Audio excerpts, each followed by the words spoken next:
हम यहाँ पे इलेक्ट्रोलिसिस करा रहे हैं मॉल्टन या फ्यूज्ड NaCl का।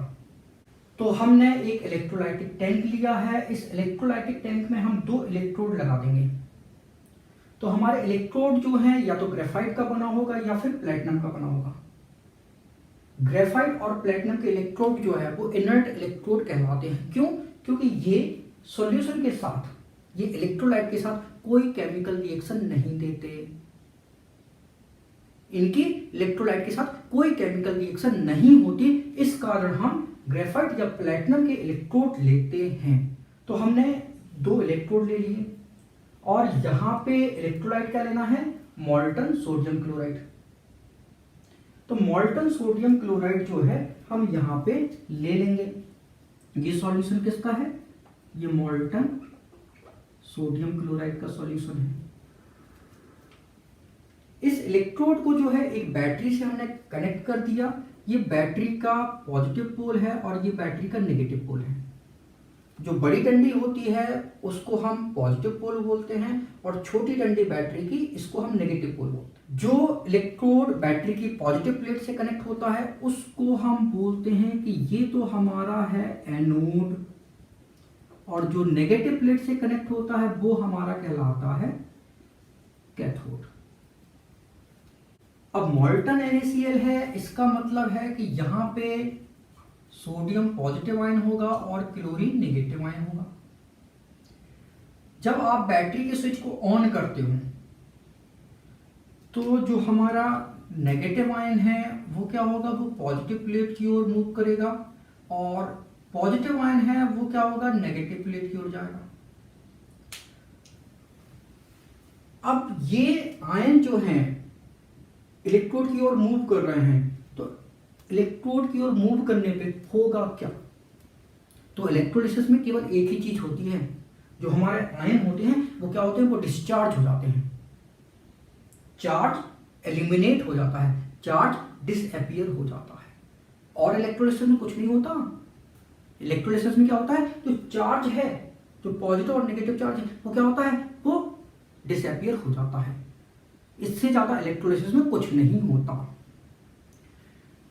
तो अब देखते हैं हम एनोड पे क्या रिएक्शन होती है। तो एनोड पे क्या गया? एनोड पे तो क्लोराइड आयन गया, Cl नेगेटिव आयन गया। तो देखते हैं एनोड रिएक्शन क्या होती है।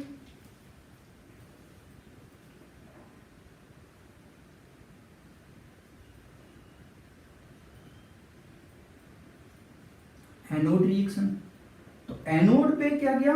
एनोड पे तो क्लोरीन नेगेटिव गया। ये क्या करेगा? एक इलेक्ट्रॉन को लूज करेगा, तो इलेक्ट्रॉन लूज कर दिया, क्या बनेगा? Cl। और हमें पता है कि क्लोरीन जो है वो डाई एटॉमिक फॉर्म में स्टेबल होता है। तो ये तो अभी उसका एटॉमिक फॉर्म है, तो ये कैसा है? अभी अनस्टेबल। तो इसका तो एग्जिस्टेंस हो गई नहीं। तो फिर क्या होगा? 2 क्लोरीन एटम मिलके क्या बनाएंगे? Cl2। तो ये गैस बन के जो है वो उड़ जाएगी। तो एनोड पे तो हमें क्लोरीन गैस जो है वो लिबरेट हो रही है। अब आप कहोगे कि ये दूसरा एटम कहां से आया? तो भैया यहां पे एक आयन थोड़ी जा रहा है, यहां पे तो कई आयन जा रहे हैं। हजारों आयन जो है वो एनोड पे जाएंगे और डिस्चार्ज होंगे। और डिस्चार्ज होने पे क्या होगा? वो एटम बनाएगा और कोई 2 एटम मिलके क्या होते हैं? वो मॉलिक्यूल बनाते हैं। तो क्लोरीन मॉलिक्यूल जो है वो गैस के फॉर्म में होता है, तो गैस बन के उड़ जाएगा। अब हमारा कैथोड पे क्या होता है? कैथोड पे तो सोडियम पॉजिटिव आयन गया। अब सोडियम पॉजिटिव को क्या करना है? डिस्चार्ज होना है। तो देखते हैं भाई कैथोड रिएक्शन क्या होती है।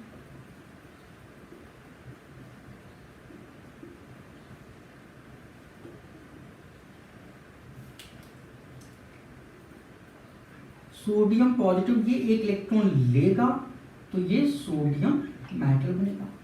अब आप कहोगे कि इसको ये इलेक्ट्रॉन मिला कहां से?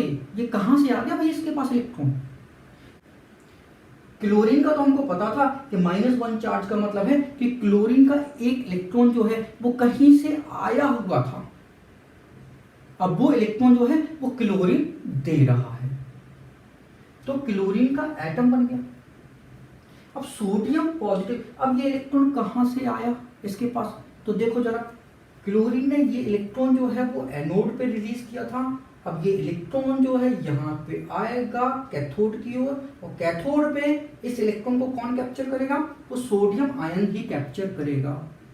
तो सोडियम आयन क्या करेगा, इलेक्ट्रॉन को कैप्चर करेगा, तो क्या बनेगा, सोडियम एटम बनेगा। और हमको पता है कि सोडियम जो है अपने एटॉमिक फॉर्म में स्टेबल होता है, तो सोडियम तो क्या है, ये स्टेबल है। तो एनोड पे क्लोरीन गैस लिबरेट होती है और कैथोड पे सोडियम का डिपोजिशन होगा। तो ये तो था electrolysis of molten sodium chloride. अब यहां पे क्लोरीन नेगेटिव ने इलेक्ट्रॉन दिया था, ये इलेक्ट्रॉन इस वायर के थ्रू, इस बैटरी के थ्रू यहां पे आया था। अब चूंकि इलेक्ट्रॉन का फ्लो ऐसे हो रहा है, इसका मतलब है हमारा करंट जो है वो कैसे फ्लो होगा, हमारा करंट जो है वो अपोजिट डायरेक्शन में फ्लो होगा। तो ये तो हमारे करंट की डायरेक्शन है और ये हमारे इलेक्ट्रॉन फ्लो की डायरेक्शन है। तो करंट जो है वो इलेक्ट्रॉन के अपोजिट डायरेक्शन में फ्लो करता है। अब यहाँ पे इलेक्ट्रिसिटी का फ्लो क्यों हो रहा है, क्योंकि यहाँ पे आयंस का फ्लो हो रहा है, आयन की मूवमेंट हो रही है, आयन के थ्रू इलेक्ट्रॉन जो है वो लिबरेट किए जा रहे हैं। इस कारण इलेक्ट्रोलाइटिक कंडक्टर में इलेक्ट्रिसिटी का फ्लो जो है हो रहा है। तो इलेक्ट्रोलाइटिक कंडक्टर में इलेक्ट्रिसिटी का फ्लो किस कारण होता है, due to flow of ions. अब हमको पता है सोडियम आयन, इसका मास कितना है 23, क्लोरीन नेगेटिव आयन, इसका मास कितना है 35.5। तो जब ये फ्लो हो रहा है इसका मतलब यहाँ पे क्या हो रहा है, मास का भी फ्लो हो रहा है। तो इलेक्ट्रोलाइटिक कंडक्टर में क्या होता है, मास का फ्लो होता है। अगर हम यहाँ पे टेम्परेचर को क्या कर दें, इंक्रीज कर दें, तो क्या होगा, इलेक्ट्रोलाइटिक कंडक्शन क्या होगा, इंक्रीज होगा। ऐसा क्यों, क्योंकि हमको पता है कि NaCl मोल्टन स्टेट में है, तो Na पॉजिटिव Cl नेगेटिव के बीच क्या होगा, अट्रैक्शन फोर्स लगेगा। तो जब आप टेम्परेचर बढ़ाओगे तो ये अट्रैक्शन फोर्स क्या होगा, वीक होगा। तो आयंस का फ्लो कैसा होगा, फ्रीली होगा। और अगर आपका इलेक्ट्रोलाइट वीक है तो टेम्परेचर बढ़ाओगे तो उसका आयोनाइजेशन क्या होगा, इंक्रीज होगा। सोडियम क्लोराइड तो हमारा स्ट्रॉन्ग इलेक्ट्रोलाइट है जो कि 100% आयोनाइज होता है। तो यहाँ पे इलेक्ट्रिसिटी इंक्रीज हो रही है due to increase in temperature. उसका रीजन क्या है, क्योंकि sodium ion and chlorine ion के बीच जो अट्रैक्शन फोर्स लग रहा है वो टेम्परेचर बढ़ाने पे क्या होगा, वो वीक होगा। इस कारण यहाँ पे इलेक्ट्रोलाइटिक कंडक्शन जो है वो इंक्रीज हो रहा है। और अगर आपका इलेक्ट्रोलाइट वीक होता, जैसे यहाँ पे अगर हम एसिटिक एसिड ले लेते CH3COOH,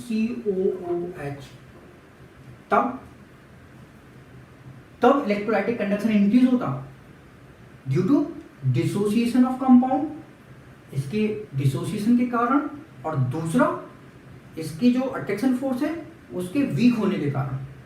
दो रीजन से इलेक्ट्रोलाइटिक कंडक्शन जो है वो इंक्रीज होगा। लेकिन अगर आपका इलेक्ट्रोलाइट स्ट्रॉन्ग है तो वो 100% आयोनाइज पहले ही से है, तो और तो आयोनाइज होगा नहीं।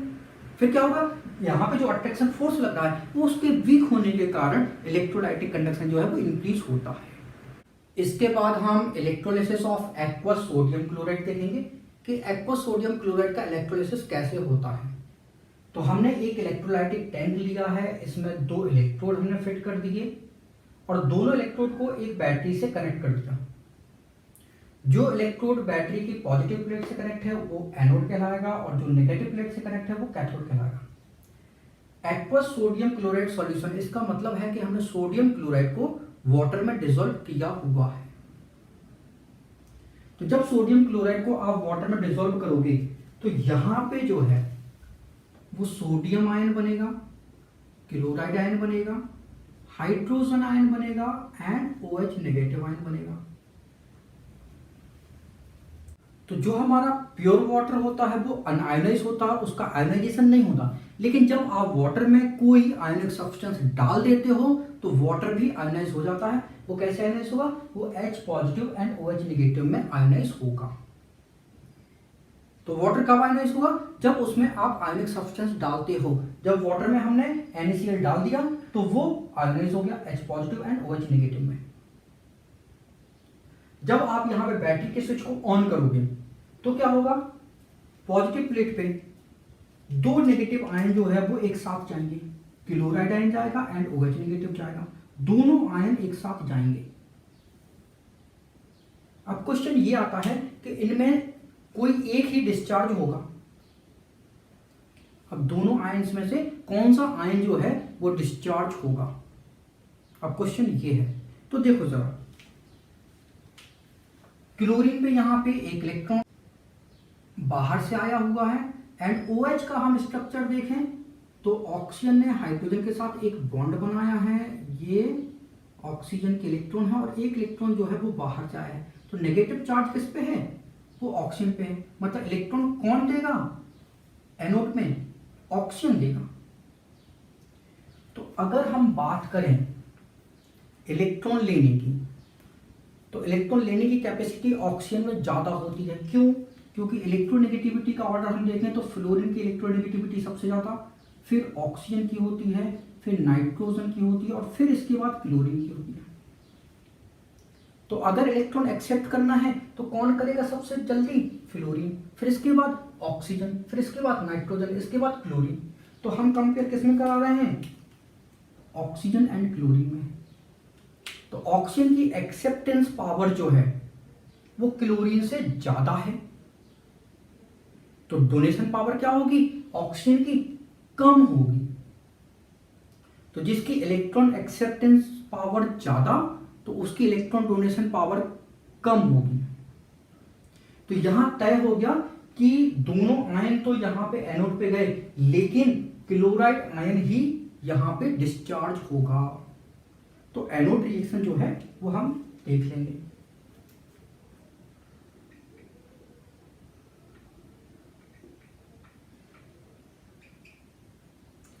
एनोड पे क्या रिएक्शन होती है, तो देखो क्लोराइड आयन ये एक इलेक्ट्रॉन डोनेट करेगा तो क्या बनेगा, Cl, और क्लोरीन एटम कैसा है, ये अनस्टेबल है, तो दो क्लोरीन के एटम मिलके Cl2 गैस बनाएंगे। तो एनोड पे तो क्लोरीन गैस जो है वो लिबरेट हो जाएगी। और कैथोड रिएक्शन देखते हैं।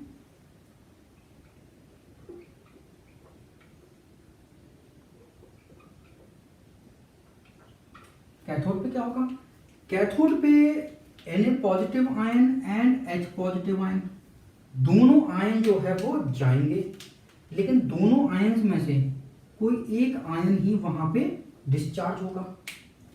तो अब यहां पे क्या करना है, इलेक्ट्रॉन लेना है। तो अब देखो जरा, हमको कंपेयर किस में कराना है, हमको कंपेयर कराना है सोडियम एंड हाइड्रोजन में। अगर सोडियम एंड हाइड्रोजन में कंपेयर कराना है तो सोडियम तो हमारा मेटल होता है, हाइड्रोजन हमारा नॉन मेटल होता है। तो दोनों में इलेक्ट्रॉन डोनेटिंग पावर किसकी ज्यादा होगी, सोडियम की। क्यों, क्योंकि ये तो मेटल है। तो इलेक्ट्रॉन लेने की पावर क्या होगी, सोडियम में कम होगी। क्यों, क्योंकि सोडियम मेटल है। तो यहां पे इलेक्ट्रॉन क्या होना है, एक्सेप्ट होना है। तो यहां पे तय हो गया कि इलेक्ट्रॉन कौन लेगा, वो हाइड्रोजन आयन लेगा, सोडियम आयन नहीं लेगा।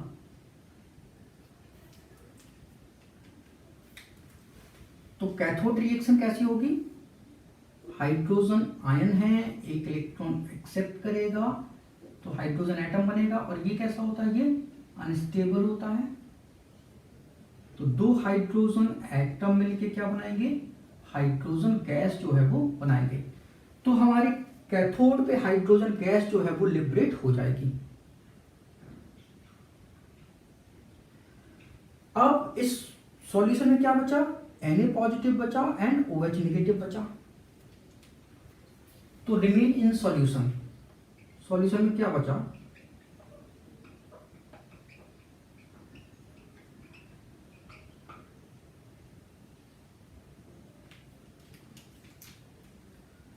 तो हमारा Na positive and OH negative, तो ये कंबाइन होकर क्या बनाते हैं, ये NaOH बनाते हैं।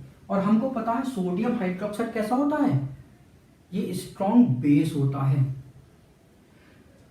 जब आपने वाटर में सोडियम क्लोराइड डाला तो सोडियम क्लोराइड कैसा होता है, न्यूट्रल होता है। तो यहां पे सॉल्यूशन का पीएच कैसा होगा 7। लेकिन जैसे जैसे ये केमिकल रिएक्शन आगे बढ़ती है सॉल्यूशन का पीएच कैसा होता है, इंक्रीज हो जाता है, पीएच 7 से अबव चला जाएगा। क्यों? उसका रीजन है कि सोडियम हाइड्रोक्साइड जो है वो बन रहा है। तो आपका सॉल्यूशन कैसा हो जाएगा, बेसिक हो जाएगा, और इसका पीएच जो है वो 7 से ऊपर चला जाएगा।